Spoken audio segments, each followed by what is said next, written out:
ओम शांति। ओम शांति। Good morning. Good morning. आज प्राणेश्वर बाप दादा के 10 अक्टूबर 2024 के अनमोल महावाक्य सुनते हैं। मीठे बच्चे, उठते बैठते बुद्धि में ज्ञान उछलता रहे तो अपार खुशी में रहेंगे। ज्ञान का चिंतन मंथन करते रहेंगे तो बाबा कहते अपार खुशी में रहेंगे। आज का प्रश्न है, तुम बच्चों को किसके संग से बहुत बहुत संभाल करनी है? उत्तर, जिनकी बुद्धि में बाबा की याद नहीं ठहरती है, बुद्धि इधर उधर भटकती है, उनके संग से तुम्हें संभाल करनी है। उनके अंग से अंग भी नहीं लगना चाहिए, क्योंकि याद में न रहने वाले वायुमंडल को खराब करते हैं। दूसरा प्रश्न बाबा ने पूछा है, मनुष्यों को पश्चाताप कब होगा? उत्तर, जब उन्हें पता पड़ेगा कि इन्हें पढ़ाने वाला स्वयं भगवान है तो उनका मोह फीका पड़ जाएगा। लास्ट में ये होगा, अंतिम बाबा कहते हैं ना, नगाड़ा बजेगा, यही है, तो उस समय उनको भी पश्चाताप हो जाएगा और पश्चाताप करेंगे कि हमने तो गफलत की, पढ़ाई नहीं पढ़ी। ओम शांति। अब रूहानी यात्रा को तो बच्चे अच्छी तरह से समझते हैं, कोई भी हड्डियों की यात्रा होती नहीं। ये है याद की यात्रा। याद के लिए कोई भी तकलीफ की बात नहीं। बाबा ने कोई हम बच्चों को तकलीफ नहीं दी है। बाप को याद करना, इसमें कोई तकलीफ नहीं है।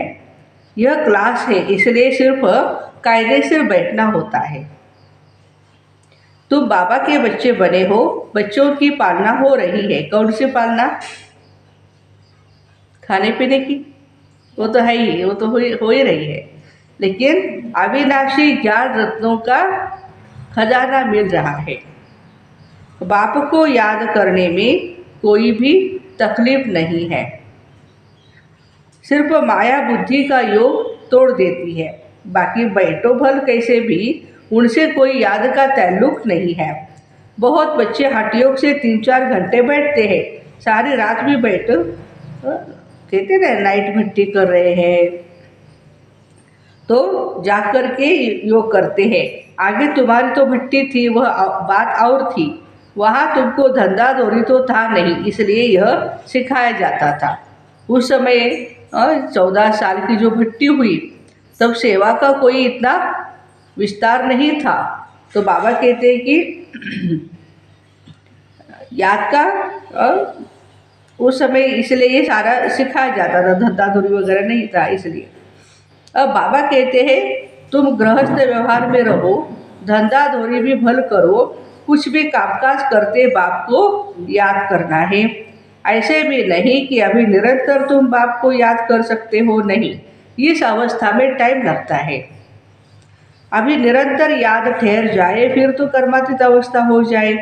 बाबा समझाते हैं, बच्चे ड्रामा के प्लान अनुसार अब बाकी थोड़ा समय है, सारा हिसाब बुद्धि में रहता है। कहते हैं क्राइस्ट से 3000 वर्ष पहले भारत क्या था? स्वर्ग था ना, उनको स्वर्ग कहा जाता। अभी उन्होंने 2000 वर्ष पूरे होते हैं, 5000 वर्ष का हिसाब बताया जाता है। देखा जाता है तुम्हारा नाम सारा विलायत से निकलेगा, क्योंकि उन्होंने बुद्धि फिर भी भारतवासियों से तीखी है। भारत से पीस भी वही मांगते हैं। भारतवासियों ने ही लाखों वर्ष कहकर सर्वव्यापी का ज्ञान दे करके बुद्धि बिगाड़ दी है सबकी। भारतवासियों ने बिगाड़ दिए, तमो प्रधान बन गए हैं। वह इतने तमो प्रधान नहीं बने, उन्होंने बुद्धि तो बड़ी तीखी है। उन्हों का जब आवाज़ निकलेगा तब भारतवासी जागेंगे, क्योंकि भारतवासी एकदम घोर अंधियारे में सोए पड़े हैं। कुंभकर्ण वो थोड़े सोए हुए हैं फॉरेनर्स, उन्हों से आवाज़ अच्छा निकलेगा। विलायत से आए भी थे कि हमको कोई बतावे पीस कैसे हो सकती है, क्योंकि बाबा भी भारत में ही आते हैं। शांति कैसे हो ये हम बच्चे बता सकते हैं। यह बात तो तुम बच्चे ही बता सकते हो, दुनिया में फिर से कब पीस होगी, कैसे होगी, तुम बच्चे जानते हो। बरोबर पैराडाइज अथवा हेवन था, नई दुनिया में भारत पैराडाइज था। ये कोई नहीं जानते, मनुष्यों की बुद्धि में ये बात ही नहीं बैठती। बस यही बैठ गया है कि भगवान ईश्वर सर्वव्यापी है। और कल्प की आयु में लाखों वर्ष कह देते, सबसे जास्ती पत्थर बुद्धि भारतवासी बने हैं। यह गीता शास्त्र आदि सब है भक्ति मार्ग के, फिर भी यह सब ऐसे ही बनेंगे। भल ड्रामा को जानते हैं, फिर भी बाप तो पुरुषार्थ कराते। तुम बच्चे जानते हो विनाश जरूर होगा। बाप आए ही है किस लिए? नई दुनिया की स्थापना करने के लिए। यह तो खुशी की बात है ना। जब कोई बड़ा इम्तहान पास करते हैं तो अंदर में कितनी खुशी होती है। ये बड़ा एग्ज़ाम हमने पास कर लिया है और हम ऐसे ही अच्छे मार्क्स लेंगे, अभी अच्छी नौकरी लगेगी हमें, तो एक खुशी होती है। हम यह सब पास कर देवता बनेंगे, सारा पढ़ाई पर मदार है। तो बच्चे जानते हो बरोबर बाप हमको पढ़ा कर यह बनाते हैं, मना लक्ष्मी नारायण बनाते हैं। बरोबर पैराडाइज हेवन था, मनुष्य तो बेचारे बिल्कुल ही मुंझे हुए हैं। बेहद के बाप के पास जो ज्ञान है वह तुम बच्चों को दे रहे हैं। बाबा की महिमा बहुत करते हो, नॉलेजफुल है, ब्लिसफुल है, सभी खजानों में फुल है। तुमको इतना साहूकार कौन बनाता है? यहाँ तुम क्यों आए हो? किस लिए आए हम बच्चे? वर्षा पाने के लिए। अगर कोई की तंदुरुस्ती अच्छी है परंतु धन नहीं उसके पास, फिर भी उसको कोई वैल्यू नहीं। धन बिगड़ क्या होगा? जीने के लिए धन तो चाहिए ना।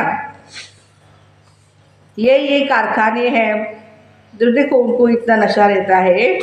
यहाँ जो साहूकार है ना उनको बहुत नशा रहता है, हमारे पास इतना धन है, कारखाने आदि हैं, फिर शरीर छोड़ा खलास। तुम तो जानते हो हमको बाबा 21 जन्मों के लिए इतना खजाना दे रहे हैं। बाबा खुद तो खजाने का मालिक नहीं बनते, तुम बच्चों को मालिक बनाते। ये भी तुम जानते हो विश्व में शांति तो सिवाय गॉडफादर के कोई भी स्थापन कर ही नहीं सकता है। सबसे फर्स्ट क्लास चित्र है त्रिमूर्ति और गोला माना सृष्टि चक्र। इस चक्र में ही सारा ज्ञान भरा हुआ है। तुम्हारी ऐसी कोई वंडरफुल चीज़ होगी तब वह समझेंगे इसमें जरूर कोई ऐसी राज है। बच्चे कोई छोटे छोटे खिलौने बनाते हैं, वो बाबा को पसंद नहीं आते। कौन से खिलौने? छोटे छोटे पोस्टर्स बनाते हैं, लगाते हैं रास्ते पर या चौक में। बाबा कहते हो कौन देखेगा छोटे छोटे खिलौने? हाँ, लगाना हो तो बड़े साइज का लगाओ ताकि लोगों का ध्यान जाए उसके ऊपर ये क्या है। बाबा तो कहते बड़े बड़े चित्र लगाओ जो दूर से ही कोई पढ़ करके समझ सके। मनुष्य अटेंशन बड़ी चीज़ पर देते हैं, इसमें क्लियर लिखा हुआ है उस तरफ है कलयुग, इस तरफ है सतयुग। बड़े बड़े चित्र होंगे तो मनुष्यों का अटेंशन में खींचेगा, टूरिस्ट भी देखेंगे, समझेंगे वो अच्छी तरह से। ये भी जानते हैं क्राइस्ट से 3000 वर्ष पहले स्वर्ग था। बाहर तो ऐसे नहीं जानते। 5000 वर्ष का हिसाब तुम क्लियर कर समझाते हो। यह इतना बड़ा बनाना चाहिए जो दूर से देख सके। ये जो हमारा सृष्टि चक्र है, त्रिमूर्ति चित्र है, बहुत बड़ा बाबा कहते बनाओ, लोगों को समझ आए और पढ़ भी सके, जिसमें समझे कि दुनिया की अंत तो बरोबर है। कोई कुछ भी कहे अंत तो होना ही है। बाबा कहते बॉम्ब्स भी तैयार हो गए हैं, नेचुरल कैलेमिटीज भी होगी। तुम विनाश का नाम सुनते हो तो अंदर में बहुत डर लगता है। हाँ, बाबा के बच्चों को खुशी होती है कि अभी नई दुनिया आ रही है, परंतु ज्ञान नहीं होगा तो वो खुश नहीं होगा, डर जाएगा। बाबा कहते देह से ही सब कुछ छोड़ अपने को आत्मा समझो, अपनी आत्मा का योग मुझ बाप के साथ लगाओ। यह है मेहनत की बात। पावन बनकर पावन दुनिया में आना है, तुम समझते हो हम ही बादशाही लेते हैं और फिर बादशाही गवाते भी, फिर लेते हैं, फिर गवाते हैं। ये तो चक्र है। ये तो बहुत सहज है। उठते बैठते चलते फिरते अंदर में टपकना चाहिए क्या? ज्ञान। जैसे बाबा के पास ज्ञान है ना, बाबा आए हैं पढ़ाकर देवता बनाने, तो इतनी अथाह खुशी बच्चों को रहनी चाहिए, है ना। अपने से पूछो इतनी अथाह खुशी है, बाप को इतना याद करते हैं, चक्र की भी सारी नॉलेज बुद्धि में है, तो इतनी खुशी होनी चाहिए। बाप कहते मुझे याद करो और बिल्कुल खुशी में रहो। तुमको पढ़ाने वाला देखो कौन है। जब सबको मालूम पड़ेगा तो सबका मुंह ही फीका हो जाएगा। स्वयं भगवान इनको पढ़ाते और हम ऐसे ही देखते रहेंगे। परंतु अभी उन्होंने समझने में थोड़ी देरी है। अभी देवता धर्म के इतने मेंबर्स नहीं बने ना, सारी राजाई स्थापन नहीं हुई है। कितने ढेर मनुष्यों को बाप का पैगाम देना है। बेहद का बाप फिर से हमको स्वर्ग की बादशाही देते, तुम भी उस बाप को याद करो। बेहद का बाप तो जरूर बेहद का सुख देते। बच्चों के अंदर अथाह ज्ञान की खुशी होनी चाहिए, और जितना बाप को याद करते रहेंगे आत्मा भी पवित्र बनती जाएगी। ड्रामा के प्लान अनुसार तुम बच्चे जितना सर्विस कर प्रजा बनाते, तो जिनका कल्याण होता है उन्हों की आशीर्वाद मिल जाती है। गरीबों की सर्विस भी करते हो, निमंत्रण देते हो, ट्रेन में भी तुम बहुत अच्छा सर्विस कर सकते हो। इतने छोटे बैच में कितनी नॉलेज भरी है ना। बैच तो हमारा साथ ही रहता है, तो बाबा कहते हैं उसके ऊपर सबको समझाओ ज्ञान। सारी पढ़ाई का तंत्र इसमें है। बैजेस तो बहुत अच्छे अच्छे ढेर बनाने चाहिए, जो किसको सौगात भी दे सके। और लोग मांगते भी, हमें भी दे दो, हमें भी दे दो। हम ही नहीं देते। क्यों नहीं देते? आप धारणा नहीं करते ना, तो फिर लेकर के क्या फ़ायदा। तो बाबा कहते कोई को समझाना तो बहुत सहज है, सिर्फ शिव बाबा को याद करो। शिव बाबा से ही वर्षा मिलता है, तो बाप और बाप का वर्षा स्वर्ग की बादशाही कृष्णपुरी को याद करो। मनुष्यों की मत तो कितनी मुंझी हुई है, कुछ भी समझते नहीं है। विकार के लिए कितना तंग करते हैं, काम के पिछाड़ी कितना मरते हैं, कोई बात नहीं समझते। सबकी बुद्धि बिल्कुल ही चट हो गई है।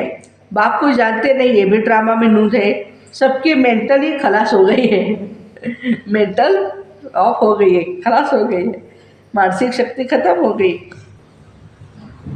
बाप कहते हैं बच्चों तुम पवित्र बनो तो ऐसे स्वर्ग के मालिक बन जाएंगे, परंतु कुछ भी समझते नहीं।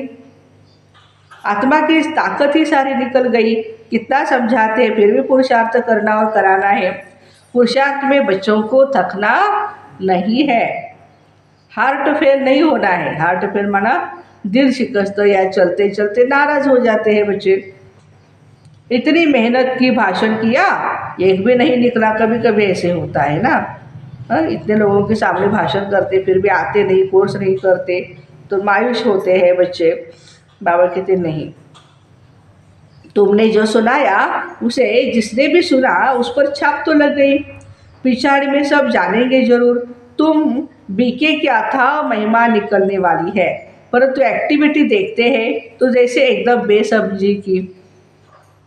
क्यों नहीं अभी बाबा प्रत्यक्ष हो रहे हमारे से? क्योंकि एक्टिविटी कैसी है? बेसमझ जैसी है। कोई रिगार्ड ही नहीं, पूरी पहचान ही नहीं, बुद्धि इधर उधर भटकती रहती है। बाबा को याद करे तो मदद मिले ना। बाबा को याद करते ही नहीं तो गोया वो पतित है। तुम बनते हो पावन। जो बाप को याद नहीं करते तो उन्होंने बुद्धि जरूर कहाँ ना कहाँ भटकती होगी। तो उनके साथ अंग से अंग भी नहीं लगाना चाहिए, क्योंकि याद में न रहने के कारण वो वायुमंडल खराब कर देते हैं। पवित्र और अपवित्र इकट्ठे नहीं हो सकते, इसलिए बाबा पुरानी सृष्टि को खलास कर देते हैं। दिन प्रतिदिन कायदे भी सख्त निकलते जाएंगे। बाप को याद नहीं करते तो फायदे के बदले और ही नुकसान हो जाता है। पवित्रता का सारा मदार याद पर है। एक जगह बैठने की बात नहीं, यहाँ इकट्ठा बैठने से अलग अलग अच्छा है कि अलग अलग पहाड़ी पर जा कर के बैठ जाओ, तपस्या करो। जो याद नहीं करते वो है पतित। उनका संग नहीं करना चाहिए। चरण से ही मालूम पड़ता है, याद के बिगड़ तो बन नहीं सकते। हर एक के ऊपर पापों का बोझा बहुत है जन्म जन्मांतर का। वह बिगड़ याद की यात्रा निकले कैसे? वह गोया पतित ही है। बाबा कहते मैं तुम बच्चों के लिए सारी पतित दुनिया खलास कर देता हूँ। उनका संग भी न हो, परंतु इतनी भी बुद्धि नहीं है किसके साथ संग करना चाहिए। तुम्हारा प्यार पावन का पावन के साथ होना चाहिए, ये भी बुद्धि चाहिए। स्वीट बाप स्वीट राजधानी के सिवाय और कोई याद ना आए। इतना सब त्याग करना कोई मासी का घर नहीं है। बाबा को तो बच्चों पर अथाह प्यार है। बच्चे पावन बन जाओ तो तुम पावन दुनिया के मालिक बन जाएंगे। हम तुम्हारे लिए पावन दुनिया की स्थापना कर रहे हैं। इस पति दुनिया को बिल्कुल खलास करा देते हैं। यहाँ इस पति दुनिया में हर एक चीज़ तुमको दुख ही देती है। जितने उसके एडवांटेज है उतने ही, माना फायदे जितने उतने नुकसान भी है, डिसएडवांटेज भी है, जैसे साइंस की भी है। आयु भी कमती होती जाती है। इनको कहा जाता है वर्थ नॉट अ पेनी। कौड़ी से हीरे में, कौड़ी और हीरे में बहुत ही फर्क है। तो तुम बच्चों को कितनी खुशी होनी चाहिए। गाया जाता है सच तो बेटो नच। जो सच होता है ना, कुछ छुपाता नहीं है तो वो नाचता ही रहता है, खुश रहता है। और जो छुपाते रहते, छुपाते छुपाते बाबा कहते छिप जाएंगे। यहाँ की कोई भी वस्तु में दिल नहीं लगानी है। इनको तो देखते हुए भी नहीं देखना है। देखो बाबा क्या कहते हैं, हाँ, आंखें खुली होते हुए भी जैसे कि नींद हो, परंतु वो हिम्मत, वो अवस्था चाहिए। ये तो निश्चय है ये पुरानी दुनिया होगी नहीं। इतना खुशी का पारा चढ़ा रहना चाहिए। चुटकी काटनी है अपने आप को। क्या? अरे हम शिव बाबा को याद करेंगे तो विश्व की बादशाही मिलेगी। हठ योग से भी बैठना नहीं है। खाते पीते काम करते शिव बाबा को प्यार से याद करना है। ये भी जानते हो राजधानी स्थापन हो रही है। बाबा थोड़े ही कहेंगे दासी बनो।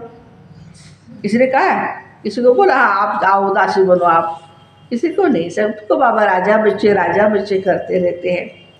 बाप तो कहेंगे पुरुषार्थ करो पावन बनने का। बाप पावन बनाने का पुरुषार्थ कराते, तुम फिर पतित बनते हो। कितने झूठ और पाप करते रहते हो। हमेशा शिव बाबा को याद करो तो पाप सब स्वाहा हो जाए। ये बाबा का बड़ा यज्ञ है, बड़ा भारी यज्ञ है। वो लोग यज्ञ रचते हैं, लाखों रुपया खर्चा करते हैं। यहाँ तो तुम जानते हो सारी दुनिया इसमें स्वाहा होनी है। बाहर से आवाज़ होगा, भारत में ही फैलेगा। एक तो बाबा के साथ बुद्धि का योग हो तो पाप कटे और फिर उच्च पद भी मिले। बाप का तो फर्ज है बच्चों को पुरुषार्थ कराना। लौकिक बाप तो बच्चों की सेवा करते, सेवा लेते भी है। यह बाप कहते मैं तो बच्चों को 21 जन्मों का वर्षा देता हूँ। तो ऐसे बाप को जरूर याद करना है जिससे पाप कट जाए। बाकी पानी से थोड़े पाप करते हैं। पानी तो जाता है, विलायत में भी नदियाँ हैं। तो क्या यहाँ की नदियाँ पावन बनाने वाली है और विलायत की नदियाँ पतित बनाने वाली है क्या? पानी तो पानी हर जगह पे एक जैसा ही होता है। कुछ भी मनुष्य समझते नहीं है। बाप को तो तरस पड़ता है। बाबा समझाते बच्चे गफलत नहीं करो। बाप इतना गुलगुल बनाते हैं ना तो मेहनत भी करनी चाहिए। अपने ऊपर रहम करना है। अच्छा मीठे मीठे सिखिले दे बच्चों प्रति माता पिता बाप दादा का याद प्यार और गुड मॉर्निंग। रूहानी बाप की रूहानी बच्चों को नमस्ते। हम रूहानी बच्चों की रूहानी माता पिता बाप दादा को याद प्यार, गुड मॉर्निंग और नमस्ते। धारणा के लिए मुख्य सार है, यहाँ की कोई भी वस्तु में दिल नहीं लगानी है।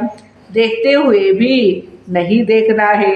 आंखें खुली होते भी जैसे नींद का नशा रहता, ऐसे खुशी का नशा चढ़ा हुआ हो। सारा मदार पवित्रता पर है, इसलिए संभाल करनी है कि पतित के अंग से अंग न लगे। स्वीट बाप और स्वीट राजधानी के सिवाय और कोई भी याद न आए। आज का वरदान है, हद की इच्छाओं को छोड़ अच्छा बनने वाले इच्छा मात्र अविद्या भव। मन में कोई भी हद की इच्छा होगी तो अच्छा नहीं बनने देगी। जैसे धूप में चलते हो तो परछाई आगे जाती है, उसको अगर पकड़ने की कोशिश करो तो भी पकड़ नहीं सकते, पीट करके आ जाओ तो परछाई पीछे पीछे आएगी।